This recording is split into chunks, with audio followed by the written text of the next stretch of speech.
Welcome back to Parenting Pulse, where we unpack the science, stories, and strategies that make parenting both universal and deeply personal. Last week, we unpacked anger and how it shows up differently across cultures. Well, that's the perfect doorway into this week's topic. Because when we talk about healing, parenting, and emotional regulation, culture isn't just a backdrop, it's a blueprint. This month is Native American Heritage Month, and I've been reflecting on how Indigenous wisdom is reshaping even how psychologists think about parenting and healing. Right? That 2023 APA, American Psychological Association article caught my attention. So powerful, especially the idea that wellness isn't always just about the individual. In many Native communities, healing happens in relationship, with family, with land, with spirit. Same. That article hit me hard. It talked about how Western psychology often focuses on the individual, autonomy, independence. But collectivist cultures and many Native communities see wellness as relational. Healing happens through connection to land, to ancestors, to each other. Yeah, and that's such a shift from the Western parenting model that often says, raise them to be independent. Indigenous parenting reminds us, interdependence is strength. I love that. It's not about letting go of boundaries. It's about raising kids who know they're part of something bigger, that their emotions, their stories, their healing, it all belongs in community. And the role of elders? So beautiful. In many tribal cultures, children learn emotional regulation not from lectures, but from watching how elders grieve, laugh, pray, and show up with presence. You know, we often take elders' presence for granted, but there's something quietly magical in their aged, heart-filled way of being. Their pace is slower, yes, but it's steeped in wisdom, warmth, and lived experience. Just being near them can have a calming, grounding effect, like time softens around them, inviting us to listen deeper and breathe fuller. Yeah, when we are with or around grandparents, it's more than a moment. It's a soft return to something sacred. Their slow pace, their stories, their steady presence. It's like time exhales. And somehow, we do too. Right? That's a kind of parenting we don't talk about enough. The quiet modeling, the rituals, the rhythm. Like, what if bedtime wasn't just a routine, but a ceremony of connection, right? Yes. And psychologists are learning from that, realizing that healing doesn't always happen in a therapist's office. Sometimes it's in beading, storytelling, or just sitting together in silence. The article highlights how Native American psychologists are reshaping mental health care by centering Indigenous values. And honestly, it's changing how I think about parenting too. Exactly. Art Bloom, a native Indian psychologist, said that promoting autonomy as the gold standard doesn't always fit. In many tribes, interdependence is the heartbeat of well-being. Quote, the traditional understanding of mental health issues and the models for treating them are still rooted in a Western perspective, and that in psychology. We focus on treating the individual and promoting autonomy as a marker for health and well-being.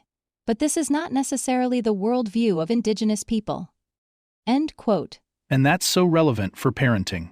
We're often told to raise independent kids, but what if we raised interconnected ones instead? Kids who know their roots, their responsibilities, their place in a larger story? That's how healing can look like berry picking, beading, or sitting with elders. Not as extras, but as core practices. That's parenting, to passing down rhythm, ritual, and resilience. It's a shift from how do we fix this to what can we learn from people who've survived so much. And for us as parents, it's a reminder that healing isn't always clinical. Sometimes it's cultural. Sometimes it's ancestral. Even more fascinating, I read another recent 2025 study by O'Reilly and colleagues, published in the American Journal of Public Health. It's about a new Indigenous-centered framework for healing and wellness. And honestly, it's revolutionary. Yes. That's the one developed with 7 directions at the University of Washington, right? They spent 3 years gathering community input from hundreds of studies and real community voices, like elders, youth, tribal health leaders, to build a model that actually reflects Indigenous ways of healing. Exactly. And here's the part that floored me.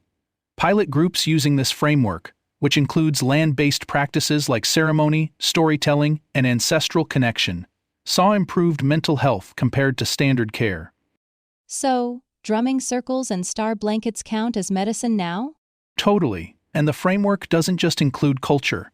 It's built from it. That's a big shift. It's not about adapting Western therapy to fit Native communities. It's about honoring Indigenous knowledge as the foundation. Yeah, it's also a call to action. The study urges public health systems to decolonize their approach, to stop assuming one size fits all and start listening to communities who've been healing long before psychology had a name. So, how do we bring this in? Start small. Story circles instead of timeouts. Land walks for big feelings. Ask elders, what healed you? So, instead of sit still and think about what you did, it's sit with the land and reconnect with who you are. Because as the paper shares, Indigenous wellness is rooted in relationships with land, ancestors, and community. Individual psychotherapy is not always the best fit. Okay, I get it. The takeaway for us parents, that healing isn't just clinical, it's cultural. Indigenous wisdom shows us that connection to land, story, and ancestry can reduce anxiety and improve mental health. That's huge. And it's a reminder, parenting with roots, not just rules, helps kids feel grounded, seen, and whole. Beautiful. Whether it's storytelling, elder time, or nature rituals, those aren't extras. They're emotional anchors.